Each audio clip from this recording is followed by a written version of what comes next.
Esto, ahí estamos, lo grabamos, ya saben cómo es este mecanismo. Si sale mal, lo compartimos en las redes y si sale bien, lo borramos, ¿eh? Para no ofender a los dioses. Bueno, yo elegí para hoy un texto de Borges, ¿eh? Cada tanto hacemos algo de Borges. Es un texto que está en una de sus últimas colecciones de cuentos, que se llama El Libro de Arena y que es del año 1975, ¿no? Año cuando ya Borges estaba, digamos, hacía poco se había jubilado de su cargo en la Biblioteca Nacional, cuando vuelve el peronismo, digamos, en el año 73, él se jubila, hace los trámites de la jubilación. Entonces ya para esa altura Borges directamente se dedicaba a lo que venía haciendo ya en realidad, dar conferencias, ¿viste? Ir de acá para allá, viajar, dar entrevistas, era un personaje más bien mediático, ¿no es cierto? Y su anterior libro de cuentos que había producido era El informe de Brody, que era del año 1970, después de haber estado muchísimo tiempo sin escribir o al menos sin publicar relatos. Este informe de Brody del año 70, él lo compone a instancias de Di Giovanni, ¿no? Este norteamericano que, como es que... con el cual trabajaba, hacían la traducción de su obra al inglés y demás. Después se pelea con Di Giovanni, se distancia. Y bueno, después de este periodo del 70 al 75 aparece esta nueva colección que es el libro de Arena. Después él va a publicar, este es el anteúltimo libro de relatos, digamos, va a publicar uno más, un poquito más adelante, que es La memoria de Shakespeare, que creo que son, no sé, Sergio, vos por ahí te acordás mejor, son tres relatos, me parece, es un libro muy breve, ¿no es cierto? Y bueno, en el caso de este libro de arena, del cual ya hicimos, creo, el congreso, estamos ante un Borges ya, no es aquel Borges de los grandes relatos, ¿no es cierto? Pero con esto quiero decir, no que los relatos no estén bien, sino que son relatos mucho más, digamos, mucho más sencillos, mucho más simples. Esto es parte, por una parte, es cuestión de que Borges fue, digamos, simplificándose con el tiempo, declaradamente, pero además también estaba el problema de la ceguera, lo cual le impedía, lo limitaba bastante. Él dependía de dictarle a algunas personas de su cercanía las cosas que se le iban ocurriendo. En el caso del informe de Brody, este libro anterior que dijimos cuando trabajaba con Di Giovanni, es un libro todavía más, digamos, los relatos son más complejos, incluso retóricamente, porque trabajaban que casi las 24 horas con Di Giovanni. El tipo, digamos, Borges, tenía a su disposición siempre este amanuense, entonces había más posibilidad de desarrollar la retórica. En este caso vamos a ver que son relatos como son más que nada registros, casi algunos son como borradores de relatos, si uno tiene en cuenta la retórica anterior de Borges, pero de todas maneras son muy eficaces, ¿no es cierto? Y este libro, este relato en particular, La noche de los dones, el tema de los dones es un tema que Borges abordó ya en poemas, tiene un par de poemas que hablan del famoso poema de los dones, aquel de los libros y la noche, ¿no es cierto? Bueno, en fin. Y después tiene otro que es otro poema de los dones. Acá este se llama La noche de los dones, en el que Borges vuelve a uno de sus viejos temas, ¿no? Que ya sabemos que no eran tantos, ¿no? Pero digamos, vuelve a hablar de compadritos, marginales, gauchos, o como uno quiera llamarlos, ¿no? En este caso, en la figura nada menos que de Juan Moreira. ¿M? Vamos a ver cómo lo desarrolla. Y también, como muchísimos relatos de Borges, este es un relato de alguna manera enmarcado, ¿eh? No con esos grandes marcos que él ponía antes, pero de alguna manera está enmarcado. Es un cuento muy breve, por otra parte, lo cual va a hacer que la reunión también sea un poco más breve y también nos va a dar tiempo, si tenemos ganas, vamos a ver cómo, si no se aburren ni nada por el estilo, de leer algún poema o un par de poemas de un libro que se llama La Rosa Profunda, que Borges publica también este mismo año, en el año 75, ¿eh? Son dos libros que aparecen casi al mismo tiempo. Entonces, vamos a ir con La Noche de los Dones, que arranca de la siguiente manera, ¿no? Dice, en la antigua confitería del Águila, en Florida, a la altura de Piedad, oímos la historia. Bien, confitería del Águila, que de hecho existió, ¿eh? La calle Piedad era creo que hoy después fue Cangallo, después fue Perón, ¿no es cierto? Estaba ahí entre lo que hoy es Perón y Mitre, la confitería del Águila que existió. Bien, oímos la historia, ya entramos en el enmarcamiento ¿no? Se debatía el problema del conocimiento. Alguien invocó la tesis platónica de que ya todo lo hemos visto en un orbe anterior, de suerte que conocer es reconocer. Mi padre, creo, dice el narrador, dijo que Bacon había escrito que si aprender es recordar, ignorar es de hecho haber olvidado. Otro interlocutor, un señor de edad, que estaría un poco perdido en esa metafísica, se resolvió a tomar la palabra. Dijo con lenta seguridad. Y acá ahora este interlocutor, este señor de edad, es el que efectivamente va a ser el narrador, ¿no es cierto? Aparece primero un narrador que alude a su propio padre en una reunión en la que están discutiendo temas de filosofía, y ahora este hombre que toma la palabra, ahí termina el marco, y acá va a empezar el relato. Entonces, ¿qué nos va a contar este señor de edad que se perdía un poco en esa metafísica, ¿no?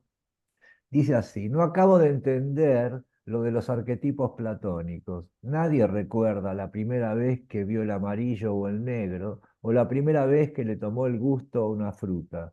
¿Acaso porque era muy chico y no podía saber que inauguraba una serie muy larga? Por supuesto, hay otras primeras veces que nadie olvida. Yo les podría contar lo que me dejó cierta noche, que suelo traer a la memoria, la del 30 de abril del 74. Y acá está lo que le decíamos recién acá a la compañera Liliana, creo que era, ¿ves? Acá aparecen las primeras veces, ¿no?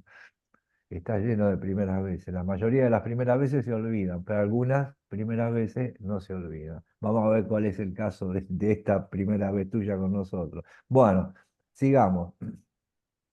Entonces va a mentar esta noche del 30 de abril del 74, de 1874, por supuesto. Y dice así, los veranos de antes eran más largos, pero no sé por qué nos demoramos hasta esa fecha en el establecimiento de unos primos, los Dorna, a unas escasas leguas de Lobos. Por aquel tiempo, uno de los peones, Rufino, me inició en las cosas de campo. Yo estaba por cumplir mis 13 años. Él era bastante mayor y tenía fama de animoso. Era muy diestro. Cuando jugaba a bistear, el que quedaba con la cara tiznada era siempre el otro. Un viernes me propuso que el sábado a la noche fuéramos a divertirnos al pueblo. Por supuesto accedí sin saber muy bien de qué se trataba. Bueno, vamos a parar un segundo acá. Acá tenemos algunas cositas bastante particulares, ¿no es cierto? Estaba este chico estaba pasando unas vacaciones, supuestamente. Dice, antes los veranos eran más largos, ¿no? Antes todo era más largo y duraba más. Este, en el establecimiento de los dos, ¿no? Una especie de estancia sería, calculo yo, o algo por el estilo. Es decir, este chico de 13 años era pariente de estos Dorna, ¿eh? Y se hace amigo de los peones, en este caso de un peón en particular, que es este Rufino, que dice que era que era animoso, ¿eh? Animoso, es un término, digamos, es un eufemismo, es decir, ¿viste? Con lo cual quiere decir que el tipo era bastante pesado, ¿no es cierto? Era valiente, digamos, ¿no? Y lo inició más o menos en las tareas del campo, ¿eh? Este cuento, todo este cuento es un relato de iniciación en toda la regla, ¿no es cierto? Y dice que jugando a vistear, el que terminaba con la cara tiznada era siempre el otro. más o menos nos damos cuenta lo que es este juego del visteo, ¿no es cierto? Acá Aurelio o Sergio, que son nombres también que andan con sus cuchillos con sus facones, más o menos nos podrán dar una idea. Vistear era una simulación, era una especie de duelo amistoso, ¿no? Que en vez de agarrarte con el cuchillo, los ambos contendientes, digamos, usaban un palo quemado en la punta, tiznado, entonces se jugaba a ver quién marcaba al otro, ¿no es cierto?, en la cara o en alguna zona vital. Entonces el otro se daba por vencido, se daba por muerto. ¿Eh? Se resolvía más o menos de esta manera, un juego que supongo yo que se debe practicar en todas partes, ¿no es cierto? No debe ser un invento de acá. Pero bueno, entonces este Rufino era muy diestro en este asunto del visteo. Y lo invita y dice, bueno, un viernes me propuso, vamos a divertirnos al pueblo. Accedí sin saber muy bien de qué se trataba. Le previne que yo no sabía bailar. Me contestó que el baile se aprende fácil. Después de la comida, a eso de las 7:30, salimos. Rufino se había empilchado como quien va a una fiesta y lucía un puñal de plata. Yo me fui sin mi cuchillito por temor a las bromas. El pibe tenía 13 años. Poco tardamos en avistar las primeras casas. ¿Ustedes nunca estuvieron en Lobos? Lo mismo da.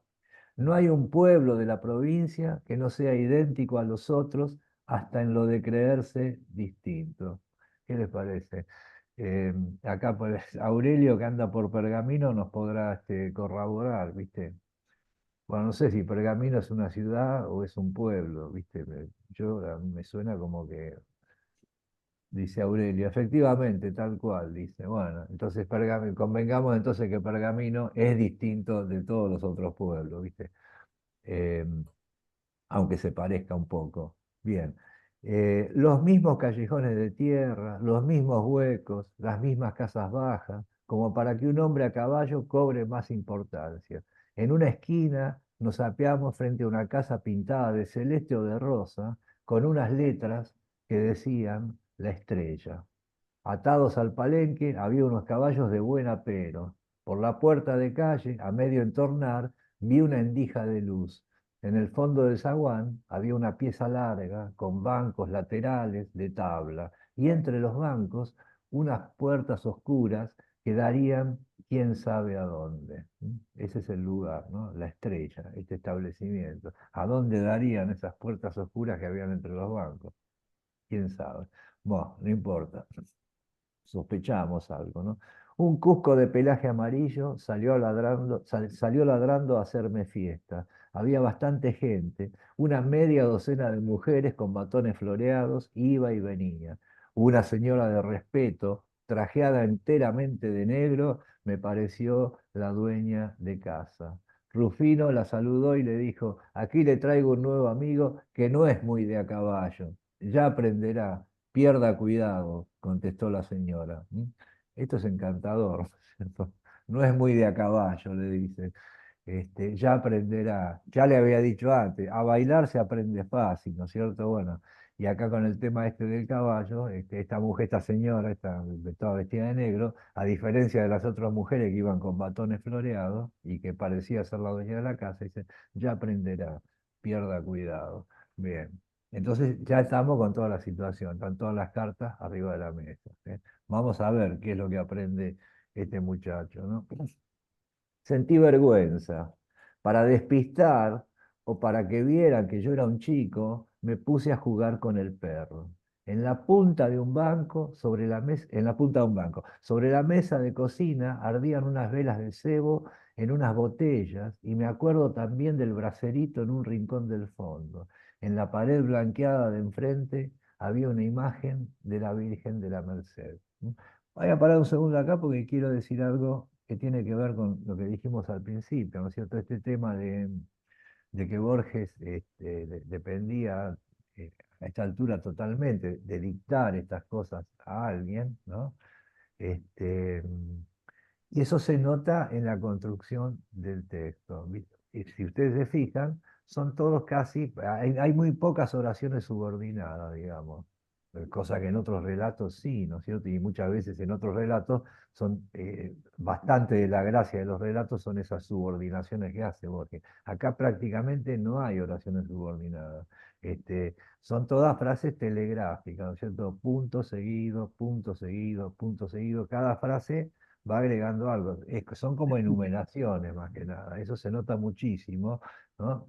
Este, y en principio llama la atención. Si uno está acostumbrado a la retórica de antes de Borges, esto es como que es demasiado esquemático. A mí me da esa impresión, ¿no? O sea, este tipo de construcción así de frases, digamos, que no están subordinadas, se llama parataxis, ¿no? Y la subordinada sería hipotaxis. Bueno, este relato y todos estos, casi todos estos últimos relatos son todos así, digamos, paratácticos. Parecen estar dictados con la urgencia de no olvidarse de algo y de, bueno, poner lo fundamental. No había mucho tiempo ni mucha situación logística como para que se anduviera haciendo demasiadas subordinaciones y demás, ¿no? Esta es una cosa que a mí, por ejemplo, en el caso de Borges, ¿no? Este, me llama la atención, no sé si me llama la atención, no sé cómo decirlo, pero me resulta curioso que el tipo nunca haya aprendido, por ejemplo, a escribir a máquina, así, al tacto, ¿no es cierto? Porque en ese caso eh, no hubiera, o sea, el tema de la ceguera no hubiera sido prácticamente ningún inconveniente para el desarrollo de su literatura. Pero el tipo no sabía escribir a máquina, dependía de dictarle a la gente. ¿Mm? Entonces, bueno, salían sobre el final de su vida, salían estas cosas, que obviamente no son los grandes relatos, entre otras cosas por este tipo de construcciones que son bastante más elementales que las de antes. No sé si lo notan ustedes en la caída de las frases, eso, ¿no? Están como muy, a mucha velocidad. Bueno, y acá aparece, una vez que ya estamos en ese lugar, vemos más o menos la gente que había, y acá va a aparecer un personaje interesante, ¿no? Alguien, entre una que otra broma, templaba una guitarra que le daba mucho trabajo, ¿no? Este tema del tipo que está templando la guitarra y que no le saca demasiado a la guitarra aparece en tantos relatos y poemas de Borges. ¿Se acuerdan de aquel en el sur también, ¿no? Que Recabarren escuchaban a alguien que frangollaba una milonga, algo así, pero nunca se terminaba, era siempre como un andar por entre las cuerdas, pero nunca terminaba de sacar nada, ¿no es cierto? Bueno, acá otra vez estamos con eso. De puro tímido, no rehusé una ginebra que me dejó la boca como un ascua.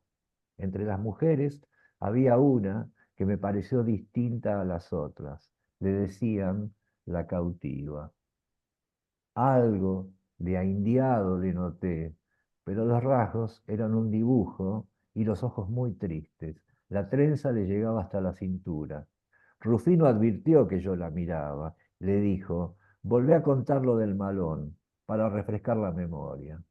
La muchacha habló como si estuviera sola y de algún modo yo sentí que no podía pensar en otra cosa y que esa cosa era lo único que le había pasado en la vida. Nos dijo así. Cuando me trajeron de Catamarca, yo era muy chica.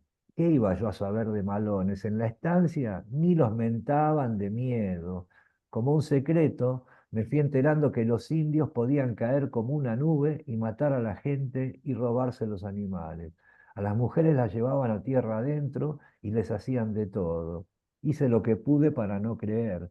Lucas, mi hermano, que después lo lancearon, me perjuraba que eran todas mentiras.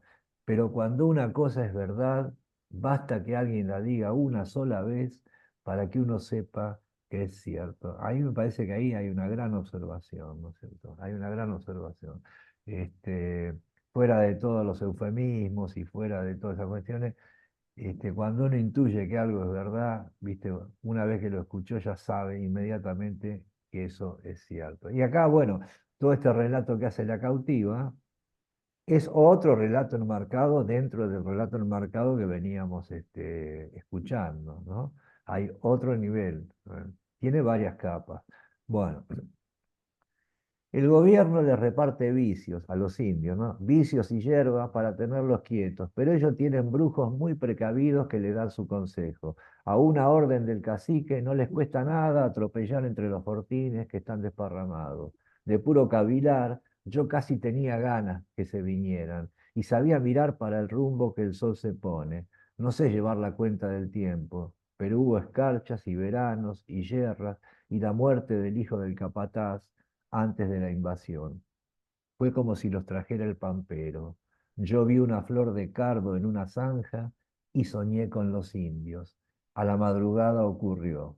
Los animales lo supieron antes que los cristianos, como en los temblores de tierra. La hacienda estaba desasosegada y por el aire iban y venían las aves. Corrimos a mirar por el lado que yo siempre miraba, porque ella sabía que era verdad y miraba para el lado correcto, ¿no es cierto?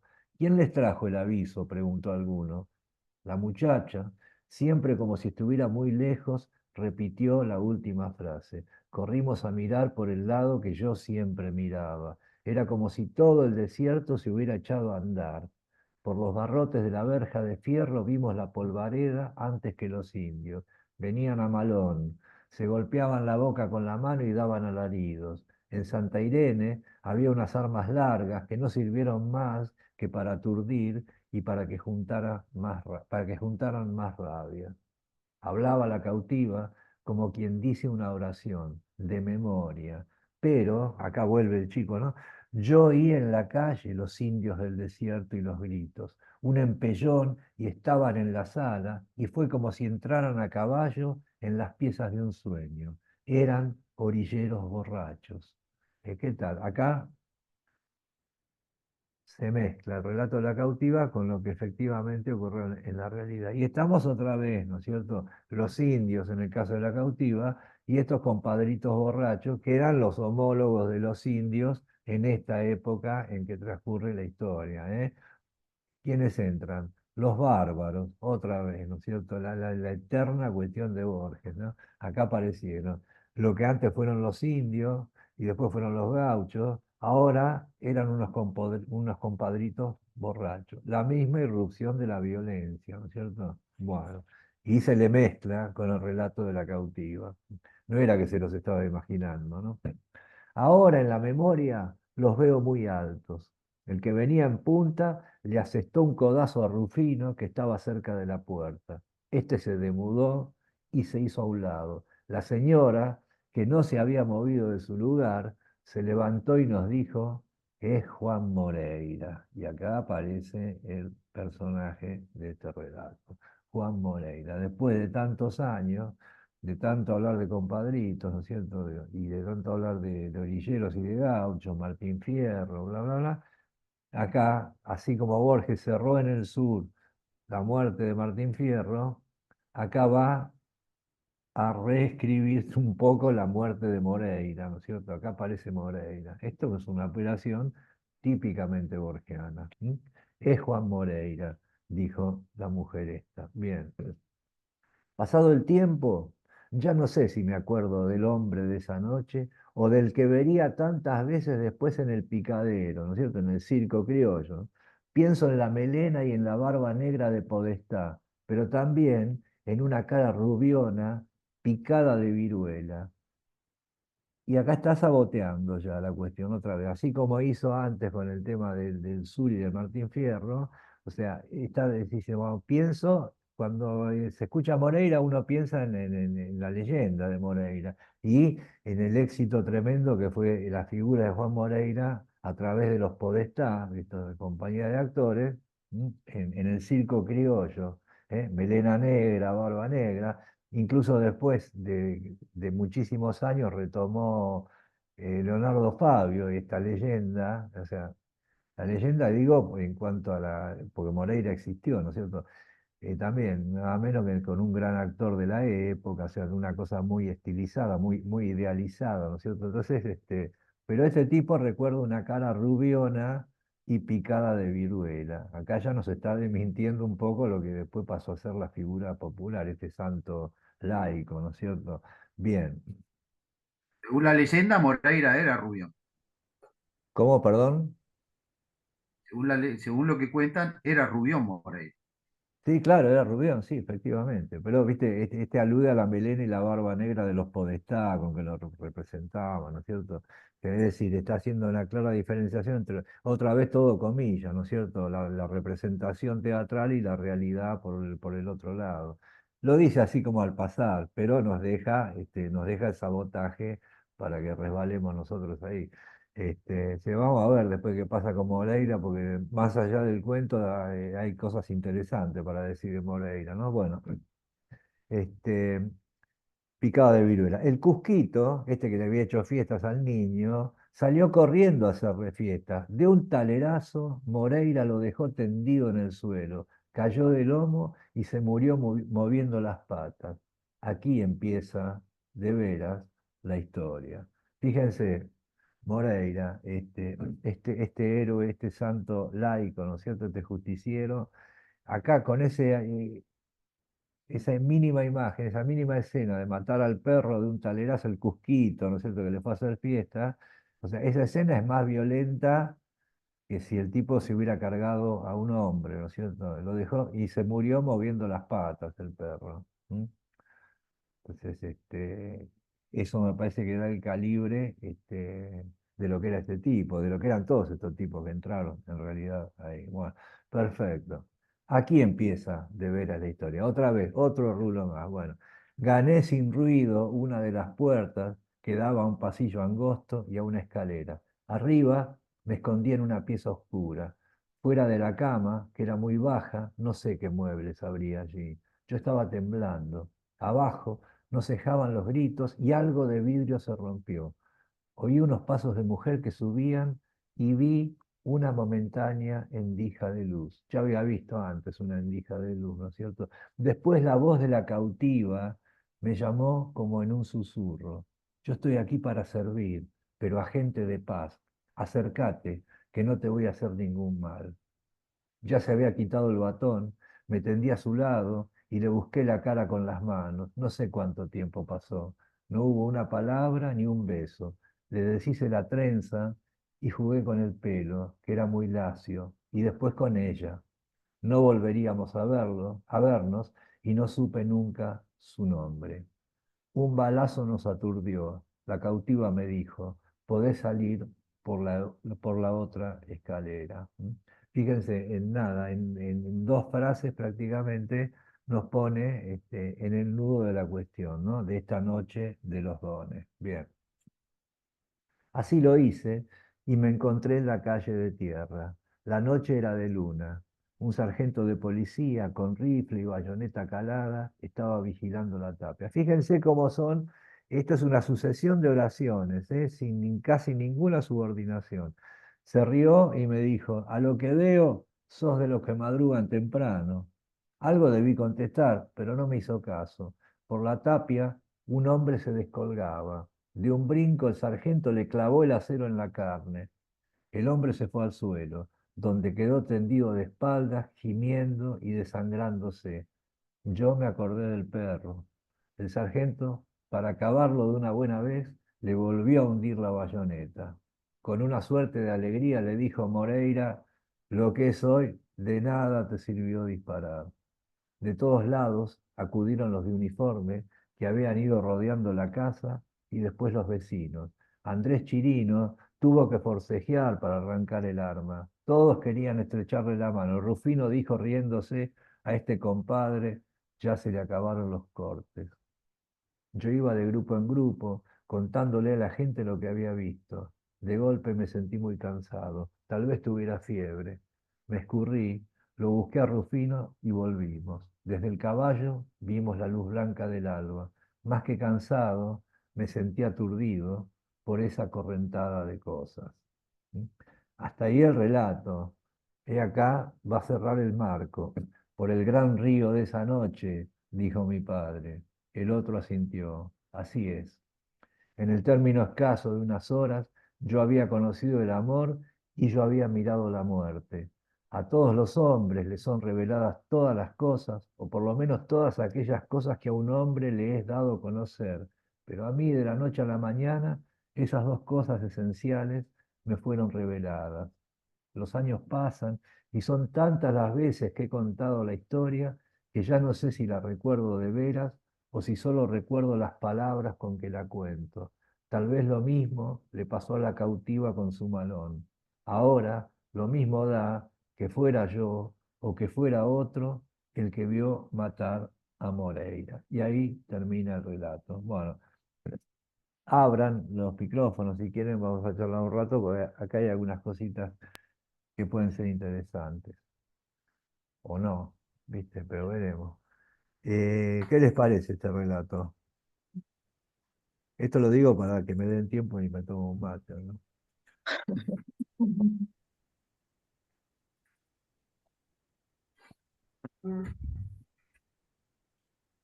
No les parece nada. Buenísimo, a mí me encanta. Ahí está, le gustó. Esta Cecilia me A mí devolvió el me, sí. me llama la atención una cosa del relato, que es lo que vos denominás en cierto modo capas, que empieza narrando uno, después toma la voz, bueno, empieza el narrado, pero el narrador es siempre el mismo. El narrador es Siempre el narra sí, sí, sí. uno que va reproduciendo lo que narra, lo que otro dice que narraba otro Sí, sí. en el caso, cuando narra La cautiva, por ejemplo, a mí me parece, comparándolo como vos arrancaste con el Borges anterior, me parece que hay como digamos, la cautiva, que es una mujer bueno, que vivió entre los indios, y ya hay otros, algún cautivo en otro relato de Borges, Sí, narra de un modo, esto yo no sé si atribuirlo a que el narrador es, como decía al principio, siempre el mismo, entonces reproduce lo que él asistió que narraba otro, pero no, habría términos como, por ejemplo, desasosiego, que es difícil de imaginar en alguien que es una cautiva, que sí, sí, utilice totalmente. términos un poco, ¿no? Como no, hay como un desfasaje entre lo que uno esperaría que narre alguien que se crió entre los indios y narra mejor que vos, que es la Sí, cautiva. no, claro, o al Ahí menos igual, sí, claro, sí, sí, sí. sí, Bueno, sí, bueno, esa claro, es una muy igual. buena observación que vos hacés también, ¿viste? Y que a mí me parece que por eso decíamos, ¿viste? Este no es el gran Borges, de ninguna manera, No, ni de lejos, ¿viste? Pero por estas cuestiones, yo eso lo atribuyo también qué sé yo, o puedo suponer que es por esta misma limitación, ¿viste? O sea, acá no hay no es que esto está muy corregido tampoco, me da la impresión, ¿viste? Y así como, digamos, Borges para dictar se agarraba de frases, ¿viste? De punto y seguido, incluso sería para no perder tampoco el hilo de la narración. No hay demasiado trabajo con los registros de los narradores acá, o de las distintas voces que aparecen en esta narración. no. Este, O sea, el narra todo en el ABC, mismo registro. exactamente, el ABC de la narración es separar el registro del narrador del registro de los personajes, ¿viste? Porque si no, estamos todos, si no, es siempre la misma voz la que está narrando. Y fíjate que incluso se nota que el esfuerzo está de alguna manera. A ver, déjame buscar, está muy bien esa observación que me hiciste. A ver, déjame ver cuando habla la cautiva un segundo. Igual tenemos tiempo, total, esto hemos hecho cosas mucho más extensas, ¿no es cierto? Dice la cautiva, a ver, momento, ¿eh? Es muy interesante eso. Eh, bueno, yo era muy chica, que iba yo a saber de malo en la estancia, como un secreto, a las mujeres las llevaban, papá, papá. Dice que después de la nación me perjuraron que todas eran mentiras, pero papá, el gobierno les reparte vicios y hierbas para tener, pero ellos tienen brujos muy precavidos, a una orden cacique no les cuesta nada atropellar. Bueno, está bueno, hasta ahí más o menos, ya casi tenía ganas de que vinieran, no sé llevar la cuenta del tiempo, pero hubo escarchas y verán como si los trajera el pampero. Yo vi una flor de calo y soñé con los indios. La mañana ocurrió, papá. Hay un registro de que ella patina en algún momento en su discurso. Eh, Perdón, perdón, sí, adelante. pero eso está justificado en el mismo cuento. Cuando sobre el final el narrador dice, no lo tengo acá el cuento, pero es lo que escuché, ¿no? Que dice algo así como que no sé si lo que recuerdo es lo que recuerdo de lo que contó. Sí, claro, bueno, sí, de ¿no? alguna forma Entonces sí. ahí está la Recuerdo justificación, las porque palabras, no sé si recuerdo las claro, porque palabras, dice, sí. es como Sí, decir, bueno, a mí me cuenta mi hermana algo y yo lo cuento y no textualmente como hace ella. Entonces creo que el narrador está justificando eso que notaron sobre el sí, registro podría verbal ser, ¿viste? lingüístico Pero de todas de la cautiva, maneras, ¿no?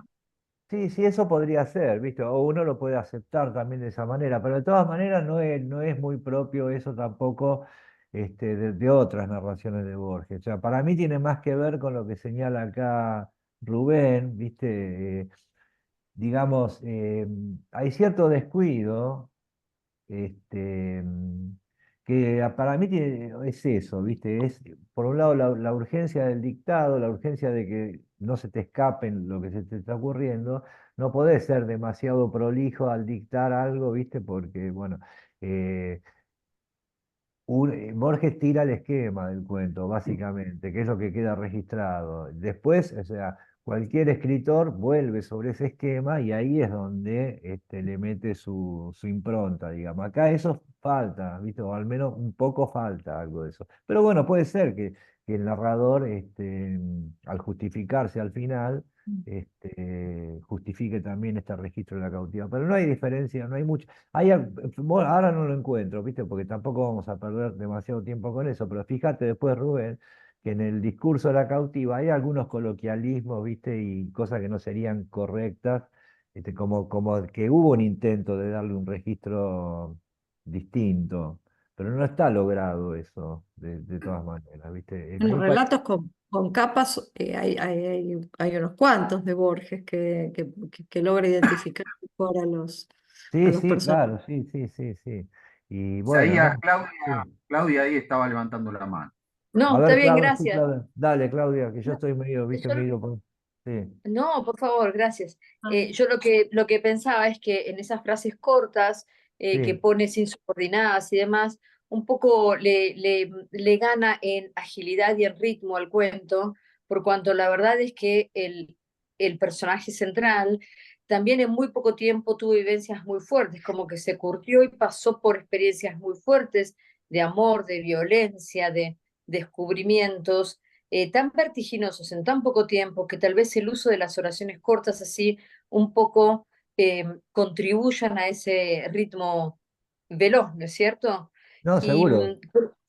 por otro lado, lo que yo te quería preguntar, Isaías, en algún momento es la relación respecto del nombre del cuento, La Noche de los Dones, si por ahí hay algo para que uno pueda comprender que no se me devela así fácilmente el título en relación con el cuento. Esperá, sí, ahora Cecilia está levantando la mano. Dame que le contesto algo a Claudia y ahora Sí, sí, sí. pasamos a Cecilia. Mirá, por lo que vos decís, sí, claro, las frases, obviamente, el estilo telegráfico de punto seguido, punto seguido, punto seguido, le da velocidad al relato, eso sin duda, ¿eh? Yo diría que hoy en día se escribe así y no de otra manera, desapareció la subordinación. El último subordinador me parece que fue Saer, pero A bueno, ver. a lo mejor en Aira queda también algo de eso todavía, pero digamos, hoy es esto, bueno, no importa, eso es aparte.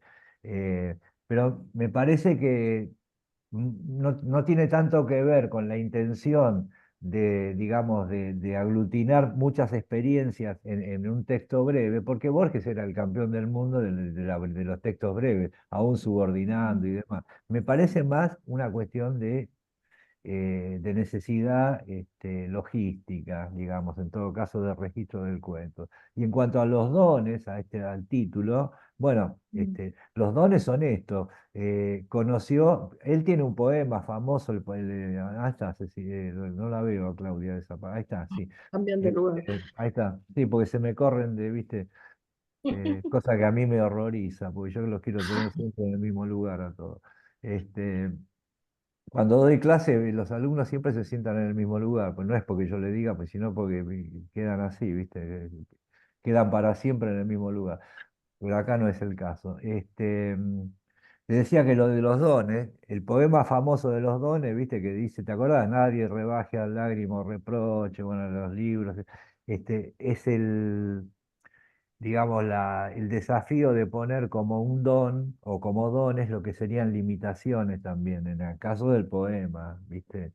Y se ve que la palabra dones le interesaba a Borges, le gustaba, le resultaba productiva. Y acá los dones estos que va a, digamos, a recibir este narrador, que recordemos que tenía 13 años cuando sucede estas cosas, va a ser, va a ser nada menos que el conocimiento de las dos únicas cosas que tal vez le den algún tipo de sentido a la vida de un ser humano, el amor y la muerte. ¿M?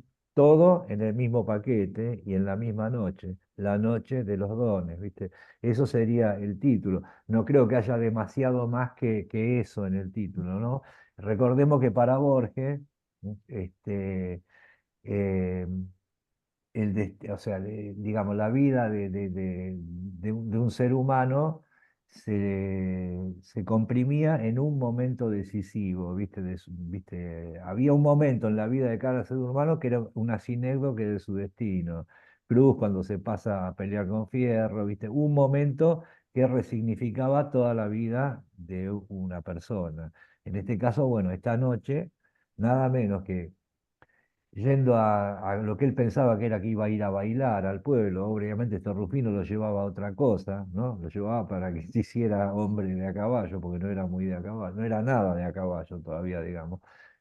Ahora ya, a partir de ahora ya es de a caballo, ¿no? Y recibió estos dones, recibió el amor y recibió el don también de haber visto la muerte. A la muerte ya desde la muerte del perrito directamente. Cuando lo matan a Morega, dice, me acordé del perro. ¿M?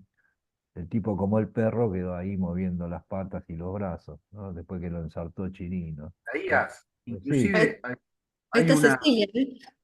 No, lo mismo. ¿Cómo? No, ¿Cómo? no, que no, está no, Cecilia también ahí no, en no, Sí, sí, ahora No, vamos con Cecilia. es lo mismo, es lo mismo. No, no no, es lo simplemente quería agregar que hay otro poema que no es muy conocido porque no fue publicado en las obras completas de Borges, que se llama El Don. Un Ah, poema bastante críptico por momentos, que no estaría mal por ahí leerlo, ¿no? bueno, buscalo Pero por ahí, si lo tenés, lo leemos. sí, sí, lo tengo, lo tengo. Y ahí lo que dice que el don es un hecho mágico, es algo que te ocurre y que te reconfigura o que, digamos, por ahí te hace ver las cosas de otra manera, ¿no? Exacto, claro. Es un, A es un ver, poema bastante breve, pero ahora lo se vamos a puede. leer. A ver, Cecilia, vos que querías intervenir ahí. No, yo me había quedado como un paso atrás y pensaba si este registro de todos los personajes similar, que ninguno sobresale por el otro, eh, por ahí no era a propósito, porque a mí la sensación que me da que no hay un relato más importante que el otro. Están casi en el mismo nivel. Lo que cuenta la cautiva, la muerte de Moreira, va, no sé, por ahí estoy equivocada. Yo de esto no soy tan experta. Leyéndolo me pasó eso, como que todo lo que va contando está en un mismo nivel, por En ahí, la misma y jerarquía. en la misma jerarquía. Y lo último que dijo la compañera, que cuando él termina y dice, bueno, no sé si me acuerdo, si estuve, si no estuve, configura más todavía esto. Por ahí él lo quiso contar así, no lo sabremos, no sé, no. Sí, Por sí, ahí sí, volvemos no. Por ahí nosotros también yo me pongo a hilar demasiado fino, ¿viste? Lo que sí es, hay una diferencia brutal de retórica entre aquel Borges de antes y esto que tenemos acá, eso sí. O sea, están en la misma jerarquía, efectivamente, digamos, semánticamente sí, lo que cuenta o la cautiva tiene una historia espantosa. Y de hecho, hasta la cuenta mecánicamente porque es como que es lo único que puede contar, ¿viste? Es lo único que dice ahí, es como si fuera lo único que le hubiera pasado. Otra vez, el momento ese significativo, ¿viste? El momento ese que es para siempre, ¿no? Pero lo que no hay es, aunque sean historias homólogas, todas estas dos o tres historias que aparecen, este, están contadas como por la misma voz. O sea, está bien, eso se puede después diluir en esa confesión del narrador, de este viejo que estaba contando eso. A ver, ese César que estás levantando la mano. Sí, quería compartir nada más un detalle que es que cuando el chico se escapa por un pasillo, por una escalera y termina encontrándose con la cautiva en una habitación, esa escena replica una de el Evangelio según Marcos, con la hija de los Gutre, creo que es la familia. Claro, que le aparece en la habitación. Exacto, sí. Sí, sí, sí, claro. Sí. Bueno, acá hay muchas de esas réplicas de otras cuestiones, ¿viste? Claro. Sí. Acá están los temas, ¿viste? Están todos estos temas que siempre los abordó, ¿no es cierto? Y acá también, otra cosa que quiero decir, aparece otra vez la figura del padre, ¿no es cierto? El padre, digamos, el narrador no sabemos quién es, uno tiende a pensar que es Borges, ¿viste? Porque el padre de Borges, efectivamente, le gustaba la filosofía y discutía temas filosóficos y demás. Este padre que aparece, ¿no? Y que un poco también cierra el relato, ¿no es cierto? Dice, el interminable río de la noche. Esto es un homenaje también al padre de Borges. En estos últimos libros, y en el cuento El Congreso, que está en esta misma colección también, es como que Borges va cerrando cuentas también con todos sus... Hay un aire así como de despedida de sus temas, ¿no? Como que los está abordando por última vez, ya de un lado o desde una distancia mucho más larga, ¿no? Está jugando con sus propios tópicos. Me parece que también está haciendo eso. Y eso se nota un poco. A ver, bueno, díganme alguna otra cosa, Una ¿no? cosa, no tengo. Sí, Hola. dale, No, Liliana. quería decir que el inicio del cuento, que están reunidos en la confitería Del debatiendo el águila. problema del conocimiento, Ujú. que estaba pensando cómo se engancha con el inicio de todo el relato. El tema de que hace alusión a Platón y al tema del Sí. conocimiento. Este, estaba pensando cómo se engancha con toda la historia. Bueno, acá hay una cosa. No es casual tampoco que arranque de esa manera, ¿viste? A ver cómo es que arranca, vamos a decir, se debatía Se el problema debatía, del sí. conocimiento. Bueno, ahora, ¿qué pasa? Esto es otro de los temas de Borges. Yo diría que es el tema central de toda la poética de Borges, el tema del conocimiento. ¿Viste? ¿Qué conocemos? ¿Qué no conocemos? ¿Cómo damos cuenta de lo que conocemos? ¿Qué es la realidad? ¿Qué no es la realidad? ¿Viste? O sea, esto lo vimos cuántas veces cuando vimos cosas de Borges. Y acá se debatía el tema del conocimiento. El viejo aparece contando esta historia que es bastante puntual, bastante nítida, ¿no? Y que aparentemente no tiene nada que ver con esos que estaban debatiendo acá. Pero sí Mm. tiene que ver, porque fíjate cómo cierra, que ya lo señalaron también ustedes. Dice, bueno, por ahí lo que estoy contando no es lo que estoy contando. Y ya es el recuerdo de las palabras con que lo conté tantas veces. O sea, está poniendo en duda el propio cuento que acaba de hacer. ¿M? O es decir, otro sabotaje. ¿Eh? Eh, Ujú. y bueno, a ver cómo termina. O sea, para mí, o sea, tiene que ver, este final tiene que ver con el principio. De eso Borges no se olvida, ¿viste? De hacer esa cosa El circular, ¿no? cierre. Claro, exactamente. Dice, los años pasan y son tantas veces que he contado la historia que ya no sé si la recuerdo de veras o si solo recuerdo las palabras con que lo cuento. Tal vez lo mismo le pasó a la cautiva con su malón. Ahora lo mismo da que fuera yo o que fuera el otro el que vio matar a Moreira. Está todo puesto otra vez en duda. Da lo mismo. No sé si te lo cuento como pasó, no sé si pasó siquiera, si vamos a Y extremar porque las dice, cosas. conocer es reconocer. O Ay, sea, por como que hay algo eso. previo. En un orbe anterior ya Conocer sabía. es recordar, por lo Es tanto, ¿viste? La recordar. ignorancia sería una forma del olvido. Está todo eso en juego, ¿viste? El Claro, olvido, el ahí está el recuerdo, desarrollo.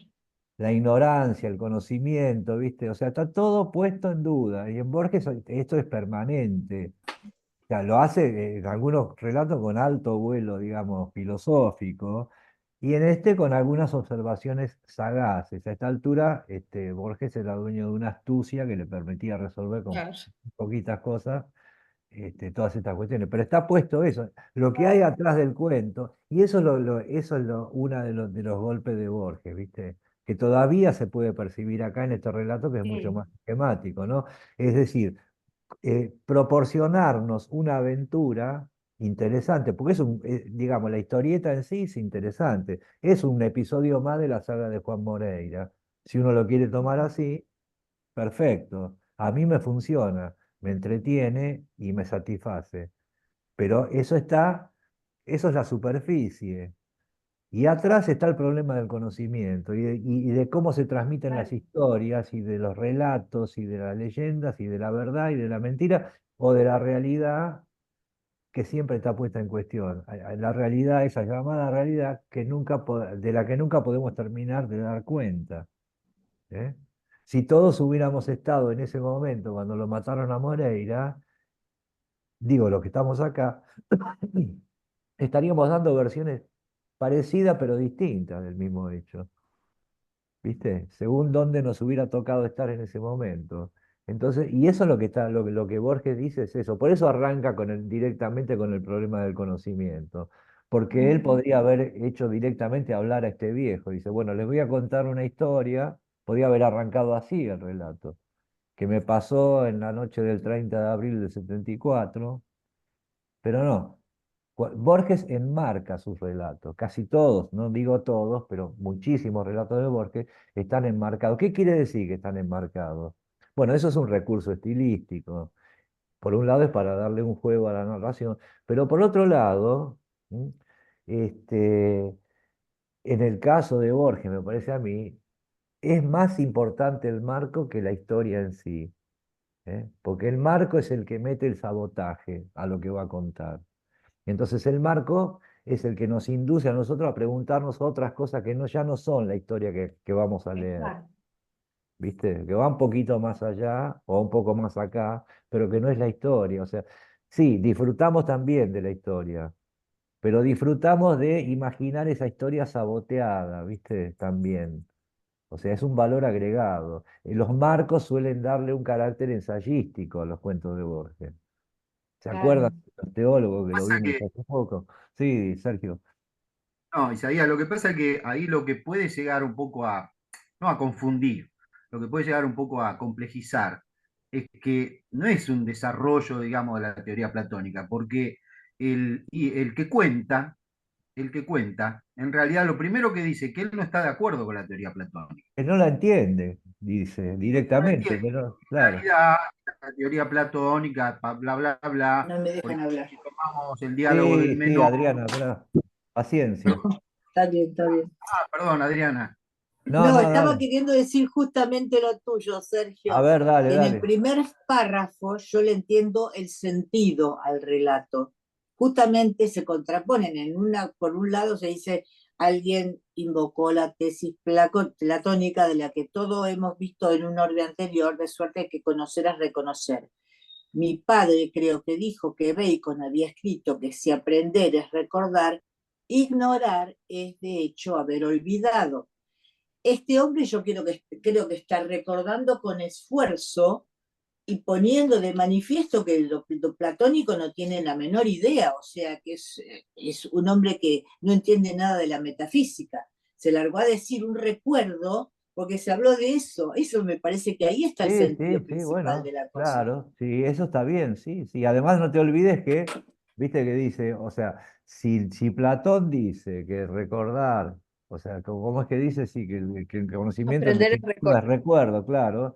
Este, y este tipo cuestiona a su manera esa teoría porque dice, bueno, está bien, pero nadie recuerda la primera vez, uno puede pensar eso porque nadie recuerda la primera vez que sintió el gusto de algo o el olor de algo, ¿viste? Está Entonces se está cuestionando, tergiversando, está sí. tergiversando, está utilizando un argumento medio que tergiversa, porque no es que que en la teoría se hable de la primera vez. No, Él es no, el que no, introduce bueno, el tema de la claro, primera vez. sí, bueno, pero ¿sabés qué pasa, Sergio? Que Platón está para tergiversarlo.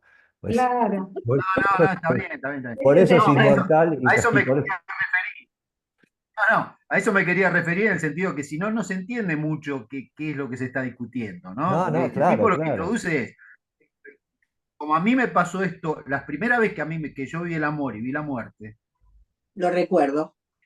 ahí se me descubrió todo un mundo, no estoy Claro. seguro de lo que pasó, qué sé yo, qué sé cuánto. Y en realidad, en la discusión que tenían esas personas sobre la teoría platónica, me parece que iba por otro lado. Iba por otro Claro, lado. Además, iba por Y otro ahí, lado.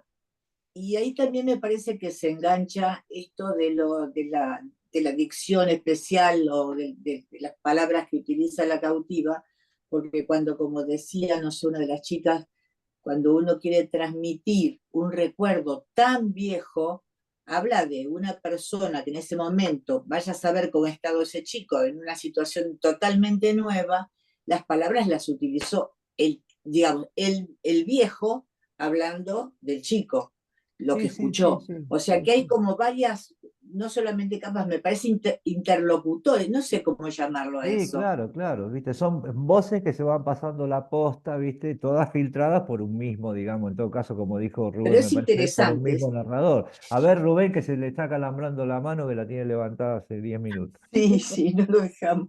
Bueno, simplemente por el tema del marco, que hay un marco entre otro marco, y un marco externo incluso, me parece a mí, ¿no? Al relato, que de inmediato me hizo acordar a mí.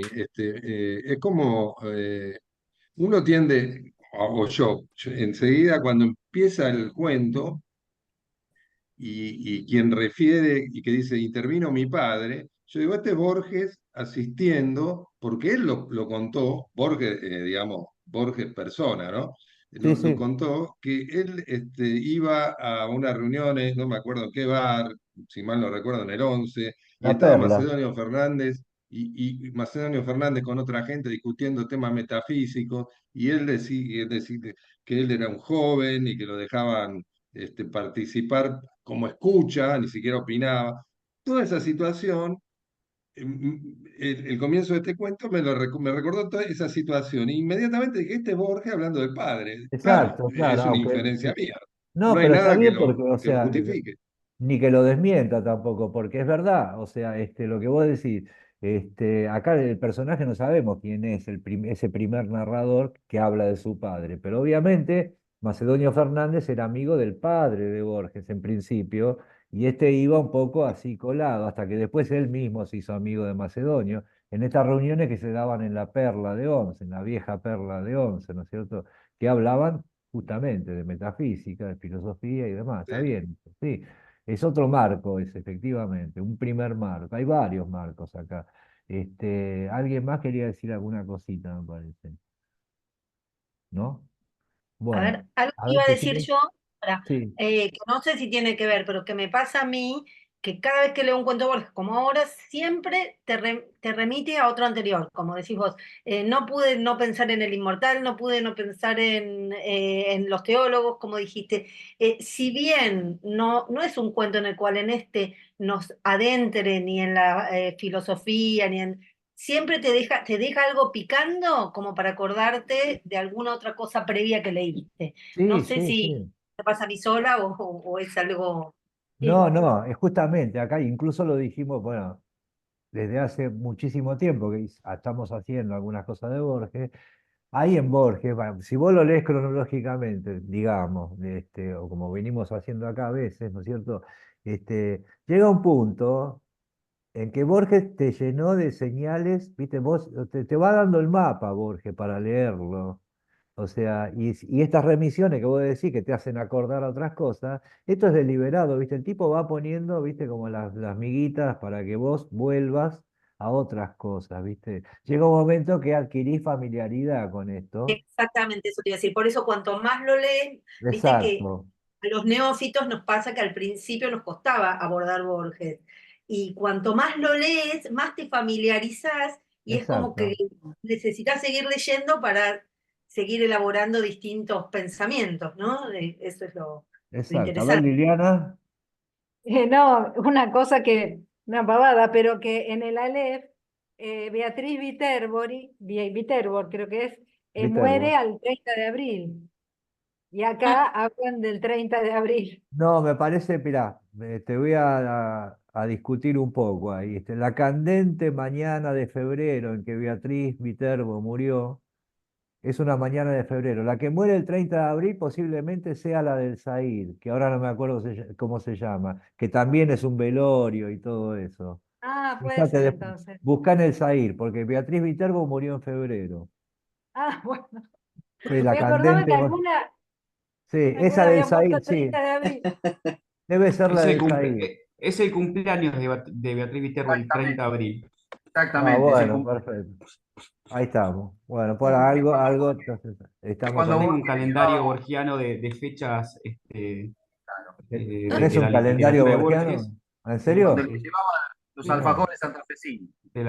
fui No, lo que recopilando a medida pasa es que el que... 30 de abril, Eduardo Gutiérrez, en su libro Juan Moreira, sí, pone que Juan Moreira murió el 30 de abril. Me parece que ahí es está. es histórico, es un Ah, dato sí, sí, fehaciente ese. claro. O sea, más allá de lo Qué que diga soledad que Viterbo sí. Más también allá de nació lo el que 30 diga de abril. Gutiérrez, viste, que Gutiérrez lo reinventó, viste, lo estilizó a Juan Moreira, que efectivamente Sí. existió. Moreira murió un 30 de abril, efectivamente, de 1874. Que está en las actas policiales. Lo mató este chirino que lo ensartó cuando saltaba la tapia. Y efectivamente, ¿lo mató dónde? En un prostíbulo que se llamaba La Estrella. Eso son datos reales. Esto que nombra acá la estrella, esa casa, dice acá el narrador, era un prostíbulo de ahí de cerca de Lobos que se llamaba La Estrella. Y el tipo iba siempre ahí, o sea, iba periódicamente. Y acá vamos a hablar un poquito de Moreira ahora, del Moreira real, digamos, ¿cierto? Porque tiene un par de datos interesantes. Moreira era hijo de un tipo que había sido mazorquero, ¿m? Eh, que había estado bajo las órdenes de Cuitiño, Dios libre y guarde, ¿no es cierto? El capo de la mazorca, de Siriaco Cuitiño.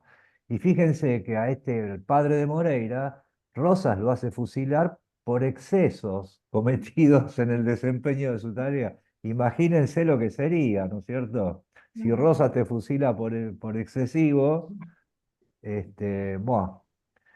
Y entonces este Moreira era hijo, incluso no se llamaba Moreira, parece que después se cambió el nombre, ¿no es cierto? Eso, bueno, eso es real, existió. Entonces, y Moreira, que en principio estaba casado, era un tipo de iglesia, empezó a bandearse, mató a un pulpero por una deuda de juego, se zarpó y a partir de ahí entró en una cadena digamos, de crimen, ¿no es cierto? Entró en la marginalidad, tipo pesado que era guardaespaldas, fue guardaespaldas de Adolfo Alsina, nada menos. O sea, los políticos lo usaban de fuerza de choque a esta gente, para las elecciones, ¿no es cierto? Para inducir los votos, para apretar a la gente y que votara, ¿no es cierto? Esa era la carrera. O sea, aquellos antiguos gauchos se habían convertido en estos matones electorales, digamos. Y Moreira fue eso, ¿no es cierto? Pero Moreira debía como, no sé, no se sabe cuántas, pero por lo menos 15 muertes. O sea, ya era un tipo que no era insostenible para los mismos políticos, porque, viste, era un tipo que te prendía fuego. Entonces lo mandan a liquidar, o sea, le mandan la partida, sabían que el tipo iba a estar ahí en ese prostíbulo, le mandan la partida y efectivamente ahí lo liquidan. Se lo sacan de encima, era un tipo incómodo ya, un tipo impresentable. Se fue de rosca, digamos, y ahí terminaron sus hazañas, ¿no es cierto? Esa es la realidad. Y fue el 30 de abril de 1874 cuando sucede este episodio. Lo dejaron, estuvo como 3 días tirado ahí muerto porque la gente lo quería ver, ¿viste? Lo iban a ver, qué sé yo. Y después lo entierran y después exhuman el cadáver en algún momento. Un médico, ahora vamos a ver, vamos a dar algunos nombres interesantes, ¿no es cierto? Para estudiarle el cráneo. Oh, Estos médicos lombrosianos. Ambrosiano, No, claro. sí, sí, claro, porque estábamos en plena, viste, esta craneología que se hacía para ver si el tipo tenía algunas marcas de degeneración, viste, que lo hayan inducido al delito. Estas cosas eran teorías respetables en aquellos momentos, ¿no? Lombroso y compañía, no era solo Lombroso, ¿no es cierto? Entonces le cortan la cabeza y hay un tipo que lo estudia y no encontraron ninguna anomalía, digamos, de aquellas que prescribían Lombroso. Digamos, era un muchacho normal, ¿viste? No se explicaba muy bien por qué el tipo era así. Entonces, ¿qué pasa? El médico que lo estudió dijo, no, esto no, y le regaló el cráneo a un amigo de él, no sé, a un amigo de él, que era, ya lo tengo acá anotado, un tal Tomás Liberato Perón. Anótense, Tomás Liberato Perón, que también lo De estuvo Lobos. de Lobos. Bueno, estamos cerca. ¿no? Y lo tuvo ¿viste? En su despacho, qué sé yo, y bueno, también lo estudió, ¿viste? Este era médico, me parece también, y tampoco encontró nada, y quedó ahí, el tipo muere, este Liberato Perón, y la esposa de Perón, de este Perón, de Tomás Liberato, se lo deja al hijo, el cráneo, como en herencia, qué sé yo. El hijo se llamaba, ya les digo, que no tengo acá, Mario Tomás Perón, el hijo de este Liberato, y Mario Tomás Perón es el padre de Juan Domingo Perón, Ah, Lobos, que era hijo, Perón era hijo ilegítimo, después lo reconoció porque tenía un hijo extramatrimonial de este Perón, ¿no? De este Tomás Perón. Bueno, el cráneo estaba en la casa del padre de Perón, que lo había recibido a su vez de su padre. Y cuenta la leyenda, yo acá no afirmo nada, pero viste cómo es, acá contamos todas mentiras porque nos interesan, son más interesantes que la verdad, pero a lo mejor es verdad, qué sé yo, que cuando Perón era chico, Jugaba a agar- la pelota. sí, no, más o menos, sí, sacó el cráneo de Moreira, que lo tenía, estaba en el despacho del padre, en el estudio, y para asustar a una amiguita, una vecina, qué sé yo, para, viste, asustarla con la calavera, y parece ser que se le cayó al piso y se le rompieron unos dientes. Esa es la historia de Juan Moreira. Fíjate hasta dónde llega y cómo engancha con toda nuestra historia posterior, ¿no es cierto? Y Perón, por alguna razón misteriosa, siempre rodeado de estas cosas de la muerte, ¿no es cierto? Del cráneo, por un lado, sabemos después lo que va a pasar en la historia de Perón, primero con el cadáver de su esposa y después con sus propias manos, su propia mutilación, una cosa medio funesta, ¿no es cierto? Pero bueno, ustedes pueden averiguarlo por su cuenta, ¿viste? Yo no lo afirmo, pero lo tiro ahí como parte, digamos, como una segunda parte de este relato. Esto podríamos escribirlo, la historia de Tomás Liberato y la cabecita de Moreira, ¿viste? Pero bueno, Orfeo. ahí está, Orfeo, una especie de Orfeo de Das Pampas, digamos.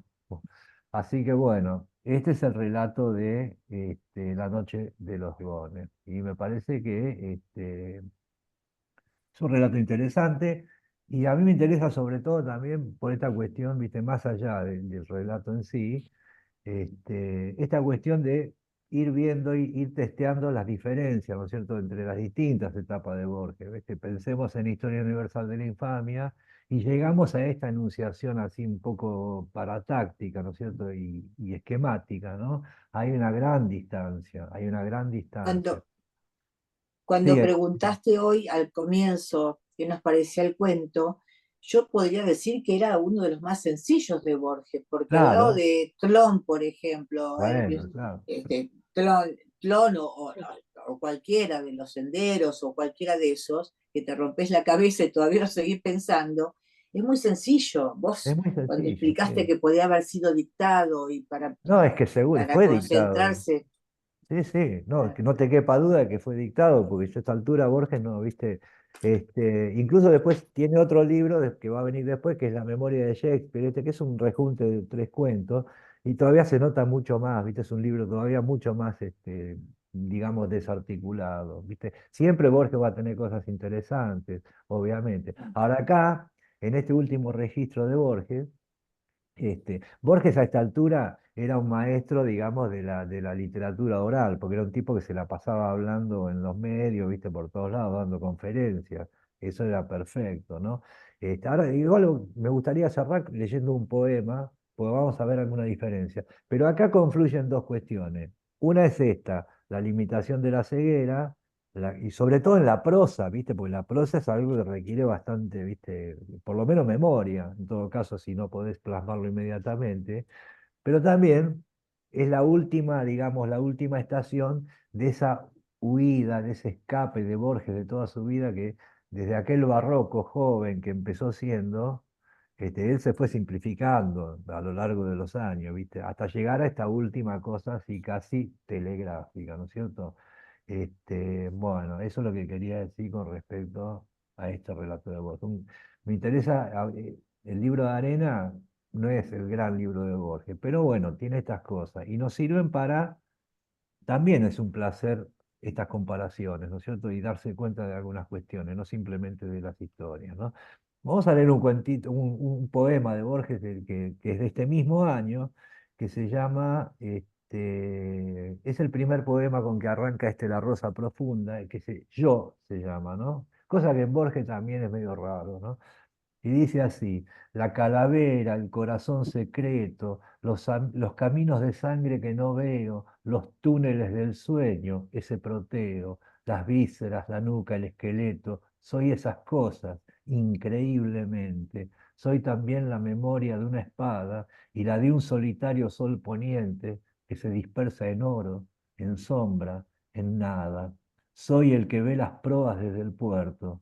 Soy los contados libros, los contados grabados por el tiempo fatigado. Soy el que envidia a los que ya se han muerto. Más raro es ser el hombre que entrelaza palabras en el cuarto de una casa. Ese es el poema con que arranca La Rosa Profunda. Y si uno compara, digamos, todo lo esquemático del relato que leímos, que también está bueno. O sea, uno lee este poema y este poema uno siente que Borges lo podía haber escrito en cualquier época de su vida. Lo que pasa que con la poesía es más sencillo el asunto, porque el tipo tenía una naturaleza métrica que ya la había adquirido y eso es mucho más fácil de memorizar. Vos podés pulir un soneto, digamos, en tu cabeza durante años hasta que te quede perfecto y después tenés que dictarlo nada más. Es mucho más sencillo. ¿Eh? Y me parece que los últimos poemas de Borges son muy interesantes también, ¿viste? Y no desmerecen sus poemas anteriores. No pasa lo mismo con sus relatos, porque es más complicado el asunto. ¿Eh? Bueno, eso era lo que tenía para decir de Borges y de Moreira. Fíjense la línea, ¿no? Moreira, Perón, y después podemos seguir, ¿viste? Todavía podemos recibir eco. ¿Se acuerdan de aquella vieja teoría de los 7 grados de separación? Bueno, no estamos tan lejos de Moreira, ni de Martín Fierro, ni de nada, ¿viste? Si nos ponemos a pensar, ¿viste? Vamos a ver los nudos que nos llevan hasta eso. Pero bueno, y además está toda la tradición acá. Esto que Borges hizo en sus últimos envíos, que es juntar todos sus tópicos, ¿viste? Como una vuelta más, ¿viste? De tuerca, y aparece la cautiva, ¿no es cierto? Aparece el malón, ¿viste? Aparecen todos sus viejos temas, ¿no? Esas familiaridades, Cecilia, que vos decías, ¿no? Ujú. Ya conocíamos la cautiva ya la conocíamos, ¿viste? Acá Sí. vuelve en otra encarnación, ¿viste? Y me parece que eso es muy agradable. A mí me resulta muy, muy, muy agradable, ¿viste? Así que bueno. Bueno, Isaías, dijiste que ibas a leer el poema El Don. no, eso es Sergio lo va a leer, que lo tiene por ahí. Ah, Sí, A ver, y con eso cerramos, ¿eh? sí. Es un poema que, digamos, tiene alguna cosita para dar una vuelta ahí, ¿eh? Dice, Dale. en una página de Plinio se lee que en todo el orbe no hay dos caras iguales. Una mujer le dio a un ciego la imagen de su rostro, sin duda único. Eligió la fotografía entre muchas. Descartó y acertó. El acto fue significativo para ella y también lo es para él.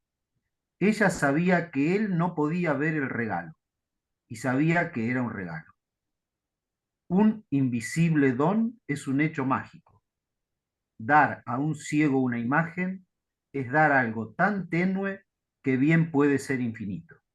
Es dar algo tan vago que puede ser el universo. La inútil mano toca y no reconoce la inalcanzable cara. Bueno, está Pues, muy bien. Está Es muy bien. hermoso. Está muy bien. ¿No lo Qué podrás, bueno. no lo podrás mandar, por favor? ¿cómo no? Debe estar en el... Pegalo en el chat. Sí, sí. Está muy bien ese texto, porque ¿De qué acá tenés época otra es vez. ese? No, Debe ser es de los también últimos eso, ¿no? sí, de los últimos, sí. Claro. Porque eso no Ahí lo mandé, tiene. Es lo muy, mandé por. es muy liso también. Ahí está pues ahí lo puso Sergio Sí, en el chat. sí. No, no, no tiene tampoco una métrica, Claro, ¿eh? No es, sí, es un soneto, verso libre. claro. Sí, es un verso libre. Y fíjate, Sergio, que ahí también tenés los libros y la noche, el don ese, ¿viste? O sea, Exactamente, la claro. mujer le da al ciego la foto, ¿viste? Pero es algo que él dice bien, es algo que puede ser algo muy tenue, pero que se puede convertir en algo infinito o que puede ser el universo entero. Exactamente, el juego ese, O sea que vamos a la letra. Ahí es vamos una a la cosa letra. tan, claro, también, o sea, es una cosa tan vaga que puede ser el universo mismo. ¿Ves cómo homologa Claro. Borges siempre, Sí, sí, sí. permanentemente, hasta el final, esas categorías, ¿viste? O sea, siempre está todo puesto en sabotaje, ¿viste? Porque a la vez te da la sensación de que es algo muy real, pero el mismo tipo lo está poniendo en duda, y la duda no le quita la realidad ni le quita el peso específico que puede tener para cada uno de nosotros, ¿viste? Ese es el golpe de Borges, ¿viste? Y Porque maravilloso. como dijo antes, una vez que lo dijiste y te lo crees, ya te lo crees. Sí, ya está, claro, exactamente. Cuando vos sentís que es verdad, ya está, Ya está. ¿viste? Sí, sí. Y acá se trata de eso, no, no es otra cosa que eso, sentir que es verdad. Qué es la literatura o qué es el arte? Después, si es verdad o no, no lo sabremos nunca, porque no Claro, tenemos manera de saber. el tema es creerle a Borges, cuando Creerle a tantas veces Borges, nos han sí. metido en laberintos. Bueno, claro, el tema también, ¿sabés cuál es, Adriana? Además de creerle a Borges, es creernos a nosotros mismos como lectores, ¿viste? Me parece que por ahí va un poco lo productivo, ¿viste? No importa que el nombre del escritor, puede ser cualquiera, ¿viste? Pero creernos a nosotros mismos lo que nos pasa en el acto de leer, ¿viste? Ah, no, Bueno, eso sí. claro, entonces un poco va por ahí también. Bueno, me parece que estuvo bastante lindo esto, estuvo Muy linda, muy lindos linda. aportes, lindas discusiones, así que bueno, les agradezco Bien. mucho. Espero, Liliana, que esta primera vez sea de las que no se olvida, como dice ahí. O si querés Lo decía. olvidarte, igual olvídate, sos libre, Y no hay si no pasa querés nada. contarla con tus palabras, que te vamos a disculpar. Ahí Así está, no hay más también, claro, gente. sí. Así que bueno, y bueno, les recuerdo que el seminario este que estamos haciendo de los premios Nobel continúa el jueves con nada menos que Salvatore Quasimodo, poeta italiano. El que esté interesado me puede escribir y bueno, y dentro de 15 días, si todo sigue como hasta ahora, haremos otra esta de estas abiertas con alguna otra cuestión. Así que bueno, están todos invitados. Gracias. Les agradezco, Muchas ¿eh? gracias. Gracias, Chao. Isaías. Un Gracias. Gracias, nos abrazo, vemos. gracias. Hasta luego. Gracias. Gracias. Adiós. Chao. Gracias. Muy bueno.